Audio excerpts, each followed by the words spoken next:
Hello, assalamu alaikum. Welcome to my channel.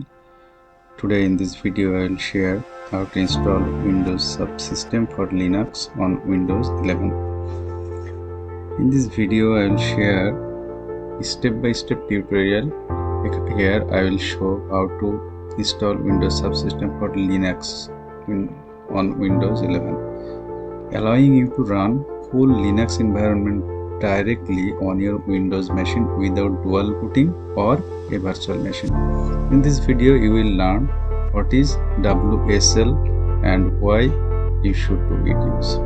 How to enable WSL on Windows 11. So I have shared